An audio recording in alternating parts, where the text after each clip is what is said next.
Saya jujur saja bicara seperti ini, padahal saya belum wudu. Tapi kenapa saya terpaksa, jangan, supaya dia menjauh daripada bubu, jauh. Nanti dia juga tersinggung, masalah lagi. Selalu berusaha memilih kata yang bisa difahami, tapi tidak menyakiti hati. Maaf, saya lagi wudu. Ya. Dah, langsung dia awas sendiri. Daripada kita berantem, ibu jangan dekat, ibu jangan dong. Kok sih kasar ya? Karena saya belajar, selama saya berada di Indonesia, orang Indonesia tidak suka kasar. Mungkin kita orang Arab, budaya Arab agak kasar ya, termasuk bicara. Makanya kalau saya ada punya teman mau cari istri orang Indonesia, kadang-kadang calon istri tanya, gimana dia, kasar nggak? Dia sudah ada gambaran orang Arab kasar, padahal tidak semua sama. Ya contoh seperti saya kan.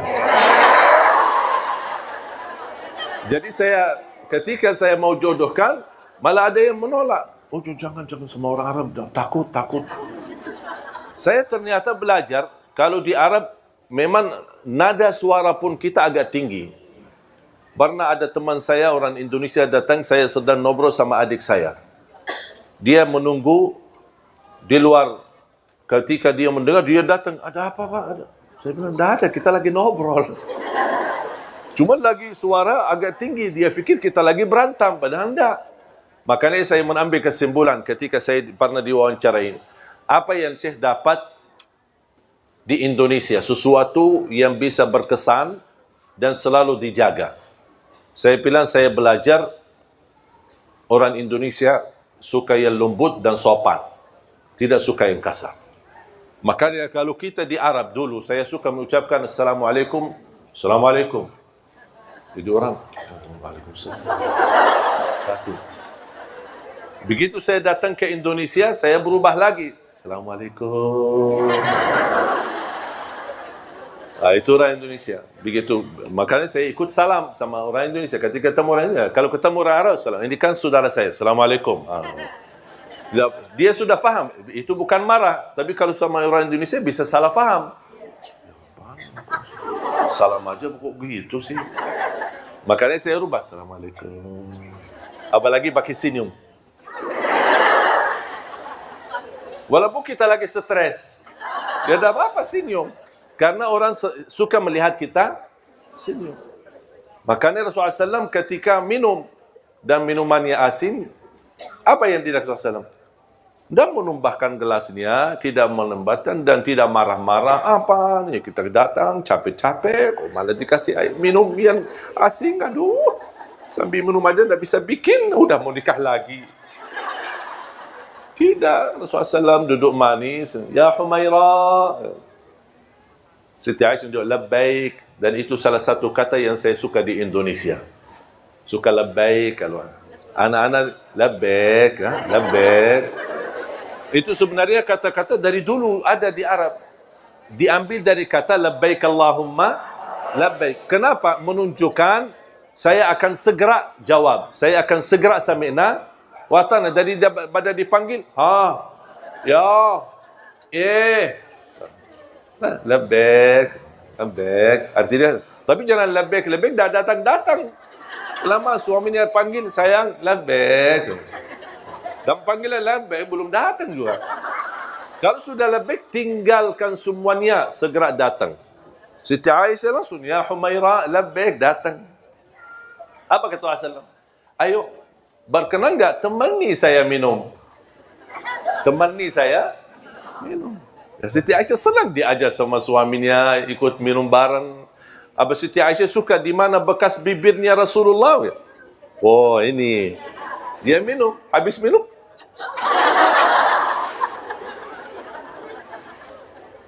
Rasul tidak bicara apa-apa, diam. Akhirnya dia sendiri minta maaf. Kira-kira kalau seperti ini, terulang lagi enggak? Kayaknya tidak. Karena sudah langsung mendapatkan teguran, tapi dengan cara yang halus. Coba kira-kira kalau pas kita pulang, minta, ayo bawain kopi. Pas kita dikasih kopi, malah isinya garam. Apaan ini kok? Masa sudah kita nikah 20 tahun, kopi tidak bisa bikin sih? Marah-marah. Kira-kira nanti kalau mau bikin kopi lagi, kasih garam enggak? Barangkali kasih racun sekalian biar habis. Kok masa gara-gara kopi marah-marah sih? Jadi, mengatasi masalah jemaah sekalian, jangan menghadapi dengan kekerasan.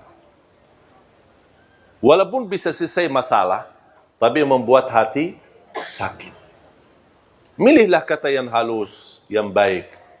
Termasuk ibu-ibu menghadapi suami yang barangkali tidak nyambung dengan kita, tidak sesuai dengan keinginan kita. Jangan anda selalu membalas dengan kasar, tapi selalu beri yang terbaik dan selalu berdoa. Ya Allah, berilah hidayah. Ya Allah, berilah petunjuk. Ya Allah, jadikan beliau bertanggungjawab. Ya Allah, jadikan beliau kasih sayang. Orang yang benar-benar memberi perhatian kepada kami, kepada anak kami, dan bertanggungjawab nafkah dan urusan keluarga kami. Itu ikhtiar kita, doa. Kalau memang sudah di dalam takdirnya Allah subhanahu wa ta'ala jodohnya seperti ini, ya bakal seperti ini. Yang bisa merubah nasib dan takdir hanya doa. Makanya jangan berhenti berdoa. Habis anda berikhtiar dan ada yang merasa sudah tidak kuat, tidak bisa tahan. Itu pilihan atau solusi dalam agama, boleh minta cerai. Itu solusi, bukan sesuatu yang tidak boleh. Ada orang, kalau katanya minta cerai, tak bakal masuk surga. Kata siapa? Kalau benar-benar, sebagaimana saya jelaskan, ibu sudah sabar, sudah doa, sudah ikhtiar, sudah memimpin nasihat, tapi tetap tidak ada perubahan sama sekali. Dan masih bisa sabar, saya usulkan sabarlah. Tapi kalau ada orang tidak bisa sabar, bahkan ada yang merasa lebih baik saya mati, kenapa susahkan diri? Lepas. Karena inti daripada rumah tangga hidup bahagia. Kalau kehilangan kebahagiaan buat apa? Banyak orang yang sudah bisa berpisah walaupun anaknya sudah 10. Jadi jangan ada orang berkata, oh demi anak, demi anak. Itu bahasa yang menurut saya tidak tepat. Sebenarnya anak itu bisa diurus, bisa dijaga dan bisa diperhatikan.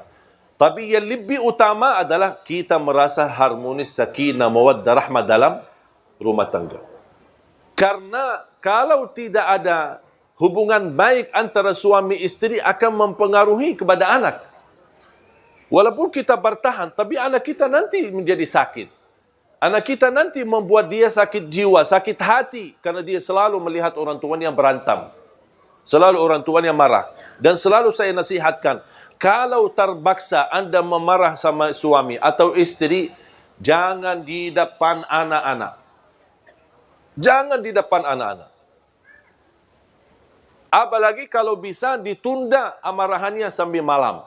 Biar semua di anak tidur, masuk kamar sendiri dan bicara baik-baik.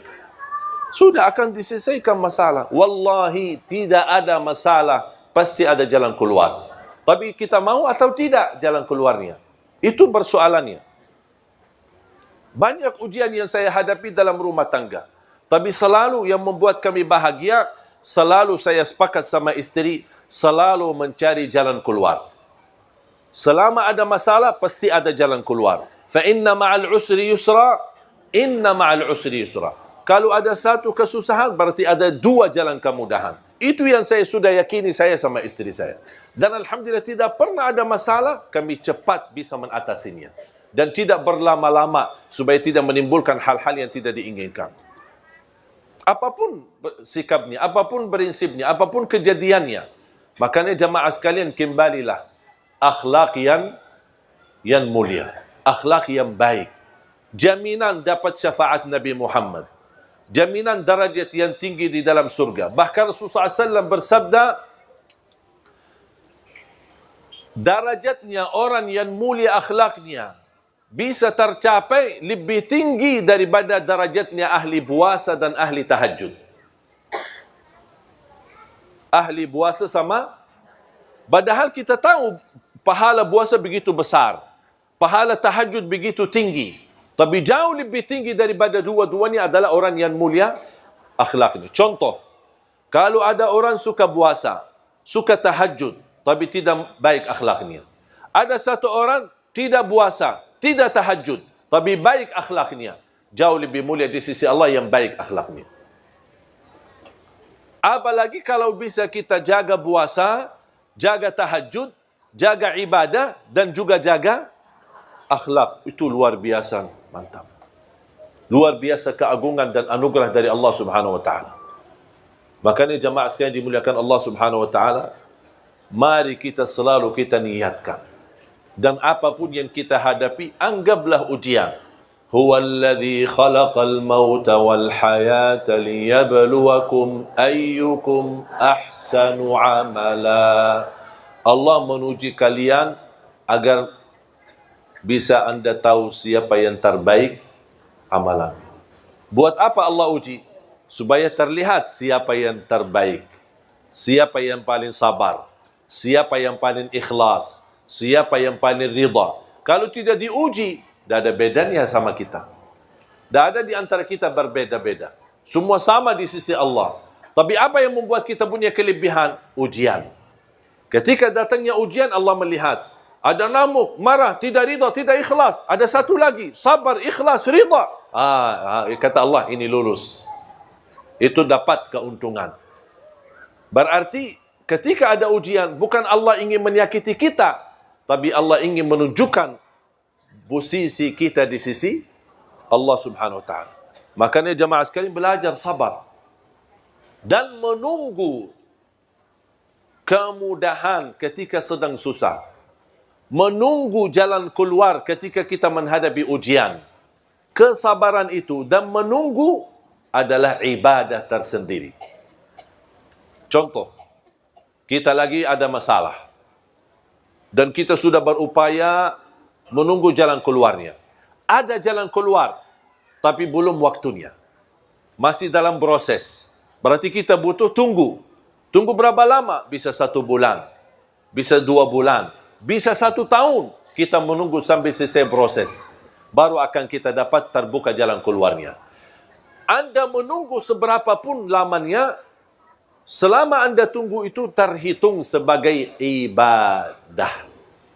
Intidharul faraji ibadah. Menunggu datangnya kemudahan dan pertolongan Allah itu ibadah sendiri. Berarti Anda dapat pahala karena tunggu, Anda dapat pahala lagi sabar, dan Anda akan syukuri ketika datangnya kemudahan dan pertolongan dari Allah Subhanahu wa taala. Jamaah sekalian yang dimuliakan Allah Subhanahu wa taala.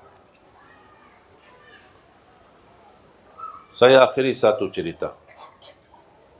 Mau kan cerita? Ibu-ibu senang cerita.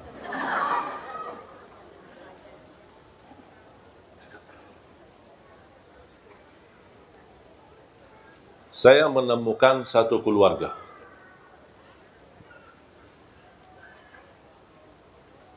Ketika habis pulang sekolah, itu terjadi di kota Madinah, di masa saya sekolah. Saya menemukan seorang tunanetra sedang berdiri di pinggir pintu sekolah, gerbang sekolah. Saya perhatikan, dan qadarullah, saya juga sedang menunggu ayah saya jemput untuk pulang sekolah. Ternyata Allah takdirkan ayah saya pun telat. Dan tunanetra pun di samping saya juga sendirian. Menarik perhatian saya, membuat saya mendekat dan ajak bicara. Kamu tunggu siapa? Saya tunggu ayahku, kata. Ayahnya kepala sekolah di salah satu sekolah, tapi yang posisinya cukup jauh. Nampaknya ada mendadak rapat atau apa urusan, tidak bisa datang. Di waktu itu belum ada handphone, belum ada HP untuk bisa ditelepon. Menanya, di mana? Lagi di mana? Sama-sama kita tunggu. Cukup lama, hampir 1,5 jam. Siang hari, panas. Saya berkata sama beliau, rumah kamu dekat enggak? Ya, dekat. Mau enggak saya antar? Ya, boleh. seberang rumahnya. Jadi sekolah ini tinggal kita seberangi jalan, ada jalan raya, kemudian kita bisa ke rumahnya. Kata beliau, rumah saya dekat, tinggal hanya seberang jalan di belakang gedung yang di depan kita, pas di pinggir jalan raya ni. Saya langsung berkata, tapi nanti kamu tunjukkan ya, tunjukkan jalan ya. Beliau ketawa. Masa saya buta yang tunjukin jalan? Pas begitu saya dampingi, subhanallah ibu-ibu, wallahi orang tunanetra itu jauh lebih faham jalanannya daripada saya yang bisa lihat. Kanan, kiri, awas ada lubang, ada ini, masuk gang, sampai ke gedung rumahnya.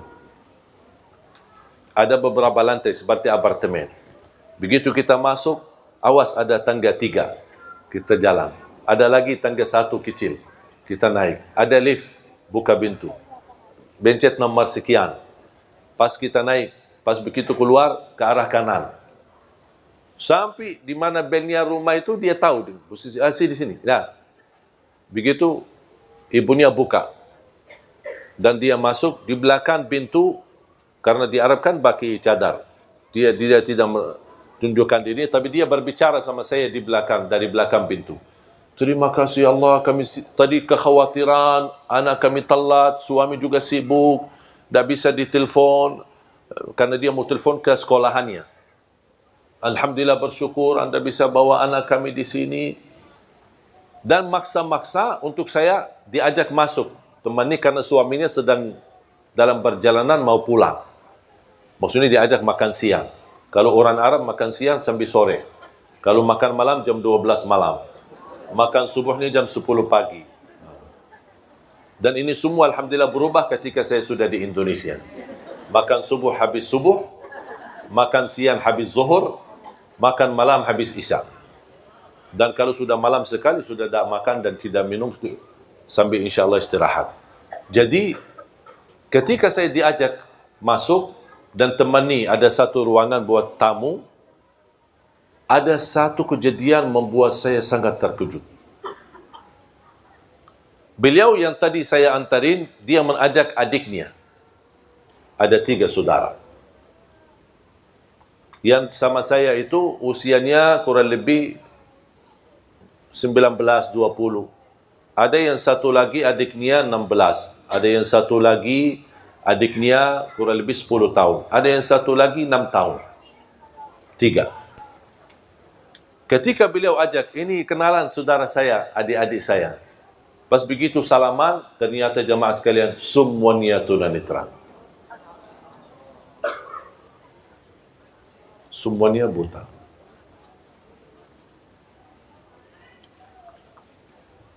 Di saat itu, jujur saja jemaah sekalian, beberapa waktu lalu, waktu kejadian ini, saya ada sedikit stres. Ada masalah lah gitu. Namanya anak muda kan. Maunya ini, maunya itu, tidak dapat, tidak semua serba ada. Pas begitu saya melihat mereka, saya merasa malu sama Allah. Ternyata selama ini banyak nikmat yang kita dapat. Ternyata di sisi lain atau di keluarga yang lain, semuanya diuji oleh Allah. Bukan satu, semuanya. Hanya yang selamat dalam anggota keluarga itu hanya suami istri. Ternyata keluarga mereka keluarga besar 7 orang. 4 laki-laki dan 3 perempuan. Dan semuanya tunanetra. Semuanya buta. Tapi ketika saya bertemu dengan ibunya dan dia berbicara sama saya dari belakang pintu, subhanallah, tersentuh hati saya karena dia tidak pernah melepas daripada ucapan Alhamdulillah. Alhamdulillah. Coba kejadian ini cerita di masa sekolah, SMP, sampai sekarang, alhamdulillah hubungan saya dengan mereka baik. Cuman hanya saya sekali antar menjadi sahabat akrab. Dan semua keluarganya ini 7 orang, yang laki maupun perempuan. Beberapa waktu yang lalu saya menghadiri acara wisuda, mereka tamat 30 juz hafal Al-Quran. Kata ibu, kadang ada muncul rasa sedih ketika melihat anakku keadaannya begini. Tapi saya sekarang bangga sekali. Terlupa ujian anak-anakku buta. Karena mereka sudah menjadi penghafal Al-Quran. Memang buta di dunia tidak bisa melihat. Tidak bisa baca Quran dengan mata sendiri mempandangi Al-Quran. Tapi insya Allah di hari kiamat, dia akan menjadi saksi baik untuk kedua orang tuanya. Dan akan bisa melihat dengan jelas dan terang jalan menuju ke surga Allah Subhanahu wa ta'ala. Makanya jamaah sekalian, kita bersyukur. Kita masih banyak belum bersyukur. Menurut saya terlalu banyak nikmat yang Allah berikan.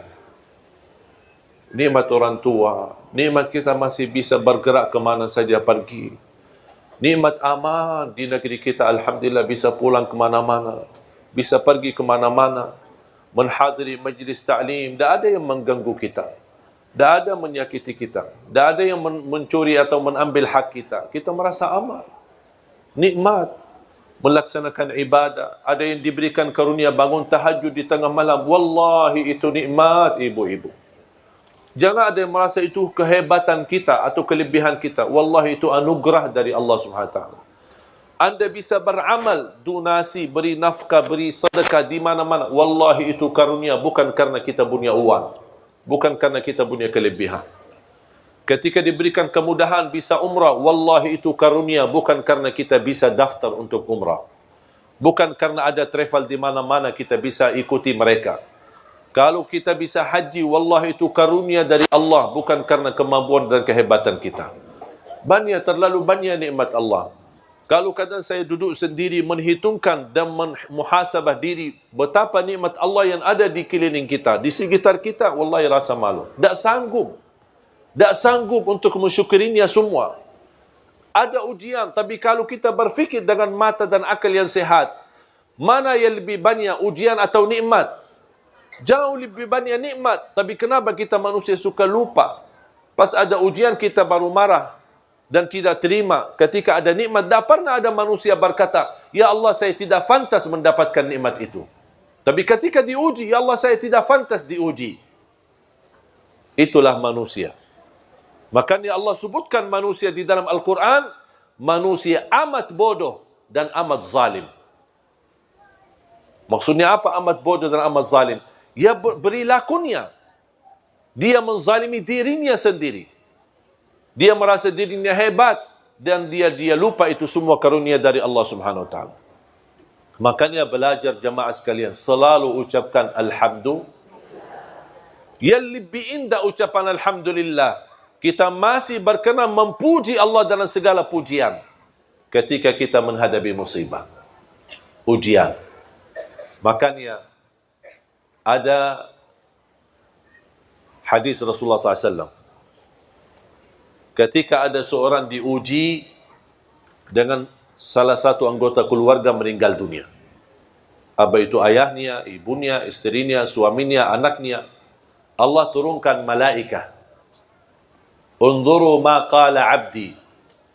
Malaikatku, lihatlah apa ucapan hambaku ketika saya uji dengan ujian kematian. Malaikat menjawab, hambamu ya Allah berkata, hamadaka wastarja. Maksudnya apa? Hamadaka wastarja. Mengucapkan alhamdulillah, inna lillah, wa inna ilaihi raji'un. Kata Allah kepada malaikat, ibnu li'abdi baitan fil jannah, wa sammuhu baital hamd. Bangunlah di dalam surgaku istana dan berikan nama istana itu nama Alhamdu. Ini khusus pahala dan keistimewaan yang Allah sediakan yang mampu mengucapkan Alhamdulillah ketika menghadapi musibah. Sebelum inna lillahi wa inna ilaihi raji'un.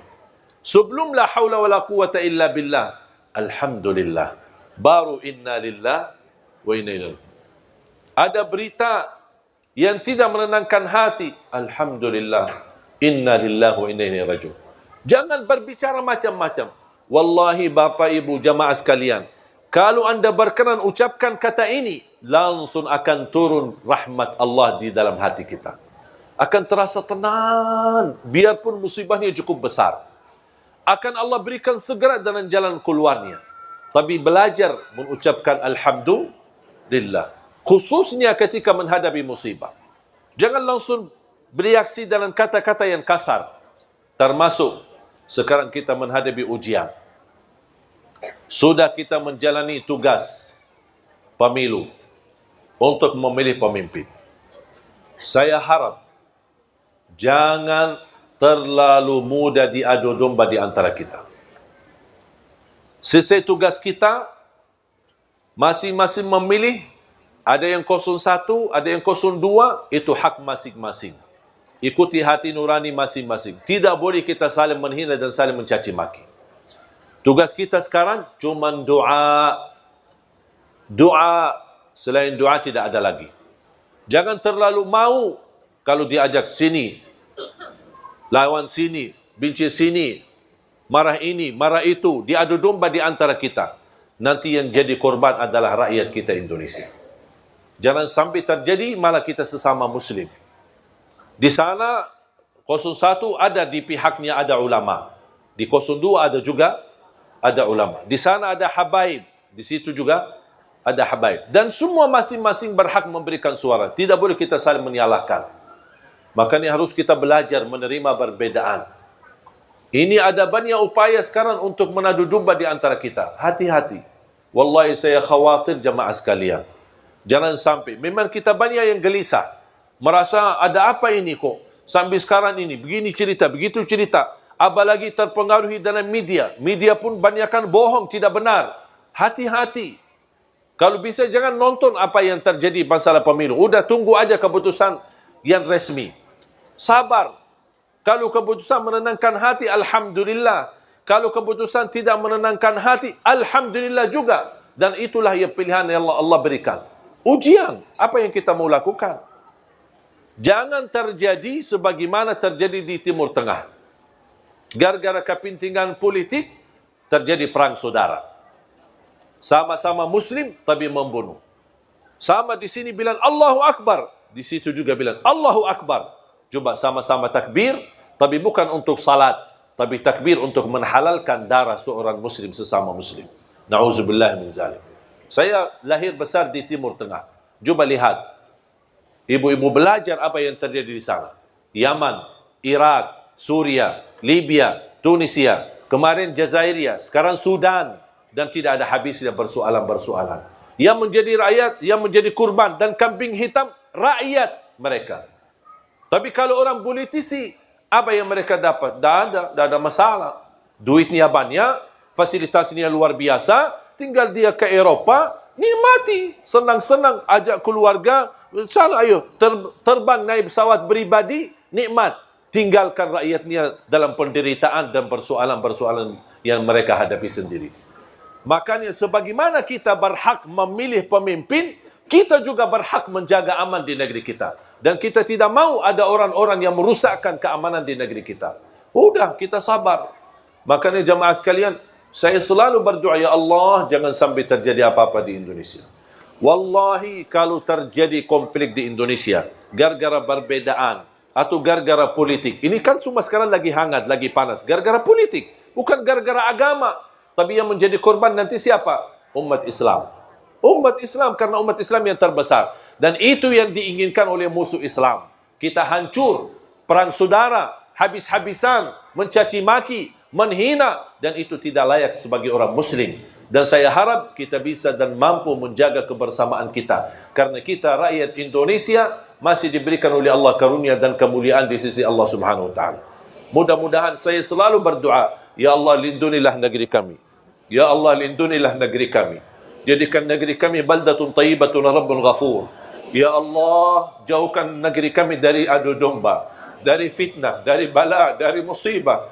Ya Allah, jadikan negeri kami aman, damai. Karena kami sangat khawatir terjadi perang saudara di antara kami. Terjadi konflik di antara kami. Terjadi permusuhan di antara kami. Karena yang akan jadi korban adalah kami sendiri sebagai rakyat. Akan adalah anak-anak dan cucu kami akan tidak nyaman tinggal di negerinya sendiri. Ya Allah, ya Arhamar Rahimin. Aku mohon jadikan negeri kami Indonesia baldatun tayyibatun rabbun ghafur.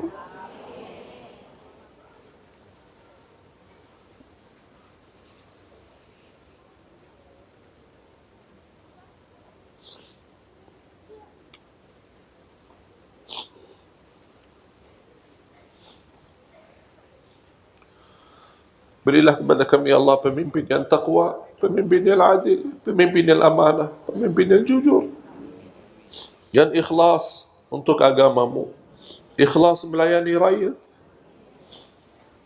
Ya Dzal Jalali wal Ikram. Lindungilah keluarga kami, anak dan cucu kami, agar kami bisa nyaman, aman, tentram di negeri kami sendiri ya Rabbal Alamin.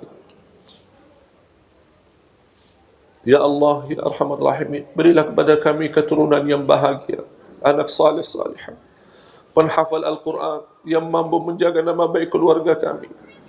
Ya Allah, tenangkan hati kami semua rakyat Indonesia ya Allah. Tenangkan hati kami, damaikan di antara kami ya Allah. Satukan dan rapatkan saf kami, rapatkan saf ulama kami ya Allah.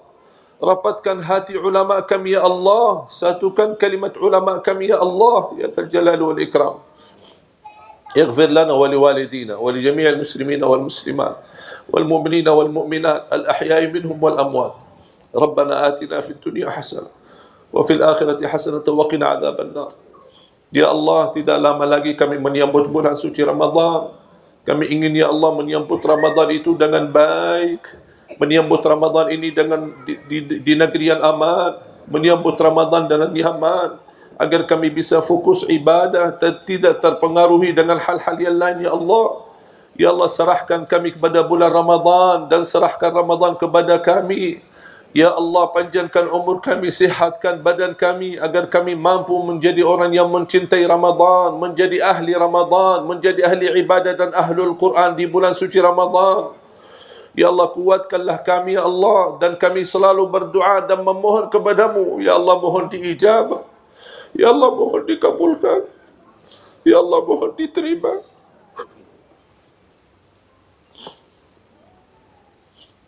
ربنا تقبل منا إنك أنت السميع العليم وتب علينا إنك أنت التواب الرحيم. وصلى الله على سيدنا ونبينا محمد وعلى آله وصحبه وبارك وسلم والحمد لله رب العالمين. سبحانك اللهم وبحمدك أشهد أن لا إله إلا أنت أستغفرك وأتوب إليك. السلام عليكم ورحمة الله وبركاته.